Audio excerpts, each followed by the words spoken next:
pre, kamusta? Okay lang pre, may problema. Saan ka sa Rizal? Oo tol. Oo, ako rin pre, problema sa Rizal eh. Buwang sa ano, wala pang nakakagawa sa Rizal pre. Ako nga rin, isang kabanata, wala pa rin eh. Kaya nga tara, tanong natin yung mga classmates natin. Oo, sana matulungan nila tayo dun no. Wait mo na sila ang garilyo. Sana mayroon sila no. Tulong mo na. Tol, baka matulungan nyo kami sa Rizal tol. Oo tol, ang hirap kasi. Wala pa kami nakagawa kahit isa eh. Pag ba kasi may Rizal tol, hindi naman connected sa automotive yan. Pati ang subject yun eh. Hindi kasama yun sa curriculum, pre. Kailangan natin yun. O pre, ayon kasi sa Batas Rizal 1425, mandatory na talaga yung pag-take ng subject na Rizal. Tulad nung high school tayo, yung no limit angere at il filibusterismo. Kaya pala. Oo pre, tsaka tinuturo to sa atin para maging good example natin si Rizal at para maging inspiration natin. Bakit pre, ano ba nagawa nila sila at magiging inspirasyon natin yun? Talino nun ni Rizal. Hindi mo nag-aaral sa iba't ibang bansa. Tapos nakapag-aral pa sa Espanya. At marami na sila natutunan ng lingwahe. Tsaka di lang yun, napamalasin niya yung talento niya dito sa ating bansa. Marami rin siya natulungan. Hey pre, ano pinag-uusapan nyo dito? Nag-uusapan namin yung kay Rizal. Parang pinapakilala namin kung gaano kagaling si Rizal sa kanya. Si Rizal. Si Rizal, idol ko yan, lalo na yung pinatapos siya sa Dapitan. Pati yung tropa dyan na si Kapitan Ricardo, tinropa niya. Oo pre, si Kapitan Ricardo, naku, laki na naging tulong ng Rizal. Siya rin yung naging dahilan kung bakit nakasali si Rizal sa lottery. Ikipanalo niya ng 20,000. Ang laki pera nung pre, lalo nung unang panahon. Oo, ay, ba't ba matapon si Rizal sa Dapitan? Kung gusto niya bang pag-usapan yung buhay ni Rizal, halina't gawin din natin yung kabanata niya. Tama, tara.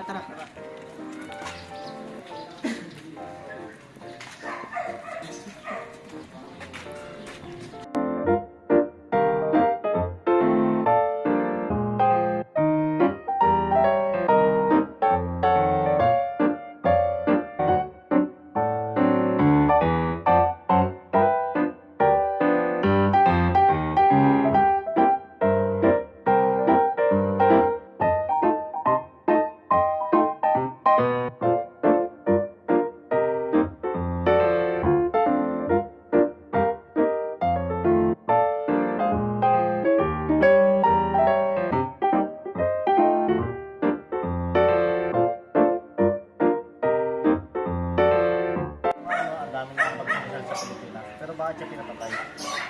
Ano kasi, di ba, guardia niya si Kapitan Carcenero nung panahon na yun. Kaso, parang pinalitan si Kapitan Carcenero ng ibang kapitan.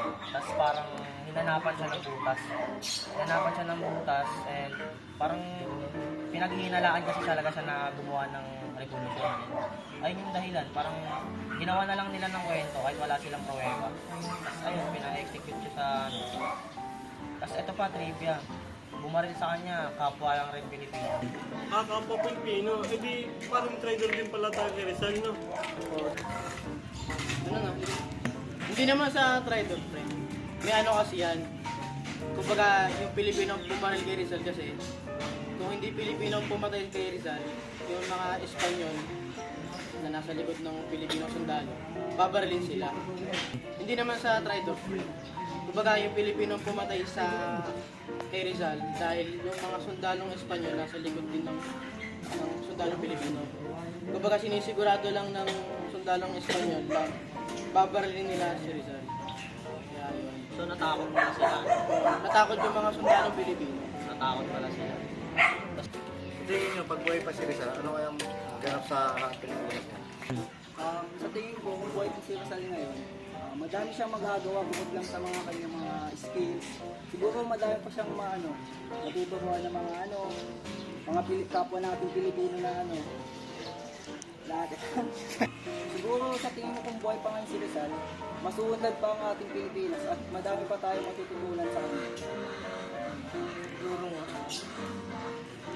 Siguro nga, kasi feeling ko, pag naging buhay pa si Rizal ngayon, papasok sa politika. Kasi alam niya yung takbo ng politiko eh. Dahil nga, tulad nga sa buhay ni Rizal, marami siyang alam din about sa politika. Ganda niyan nung presidente si Rizal. Talagang maulat ng Ganda niyan, no? Lalo na kung presidente ngayon sa Rizal. Walang korupsyon, wala yung pagnanakaw na yan. Ayun. Action. Ano pre? Kumusta? May natindihan ba kayo? Tutunan sa akin narin sa kaibigan natin. Oo naman, salamat sa labi rin niya. Ngayon naman, maging mabuti kayong ehemplo. Hello, ako nga pala si Mark Allen Bayed. Nag-video na, umacting pa. Ang galing. Ako nga pala si John Christian Biabililla, ang director ng ng grupong to. Go. Hello guys, ako nga pala si Christian M. Condes, ang member ng grupo ng... Ako si Daniel Beltran, ang videographer. Ako si Ivan Matan, membro ng grupo. Mark Angelo Bengonceo, miyembro ng grupo.